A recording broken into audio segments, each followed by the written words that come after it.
Canada's Prime Minister Stephen Harper has set off for his much-anticipated visit to China. He's hoping to set the agenda for the future China-Canada relations. With more on the trip and what it means for the business community, Christian Yeo joins us from the Toronto Stock Exchange with all the details. Hi, Christian. Hello, Philip. Yes, this is the first visit by Stephen Harper to China under the presidency of Xi Jinping. Been lots of visits between the two countries, trade ministers, ambassadors, but this marks an important occasion and a solidifying of common ground between these two very important leaders. Canada's Prime Minister is a man on a mission for trade and investment. This is Stephen Harper's first visit to China since President Xi Jinping took office 2 years ago, and much has been made of the diplomatic distance between the two men. Canada and China had always have a long history of bilateral talk and business associations. But I think lately, it has been kind of lukewarm at best. I think there are definitely room for improvement between the two countries. The Prime Minister has three priorities on his 5-day trip: more trade, better bilateral relations on world issues, and building a rapport with the Chinese president.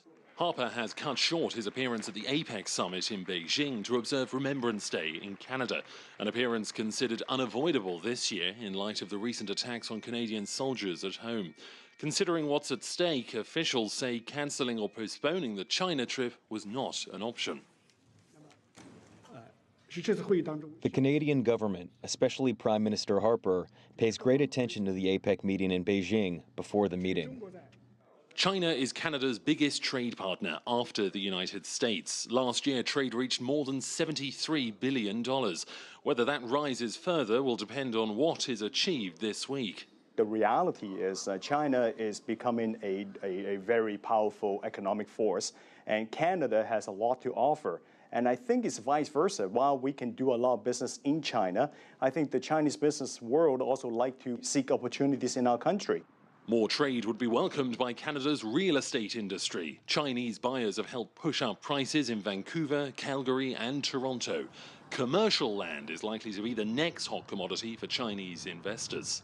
I believe there will be the more and the more big manufacturer or big real estate developer in China. They will come over here looking for the development opportunity in Canada. This is what I understand. Lots of new company and the big company will come over here.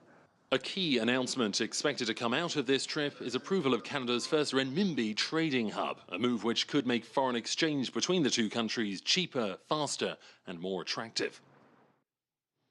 Now, the APEC summit will see world leaders compete in Beijing for Chinese connections and ultimately trade. What Prime Minister Stephen Harper is hoping for from this visit, that he gets a head start, Phil. Hey, Christian, how much do we know about his schedule at this point?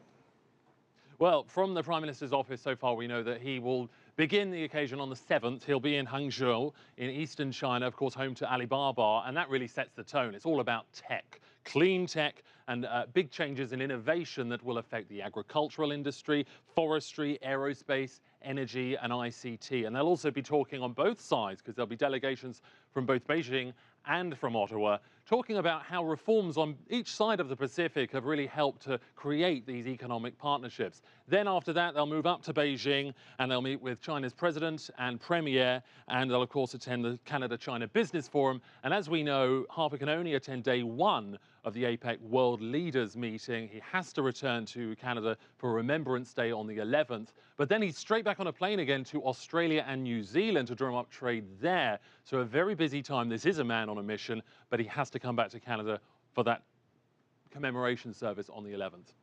Okay, certainly a very packed schedule. Christian, good to see you. Thank you very much.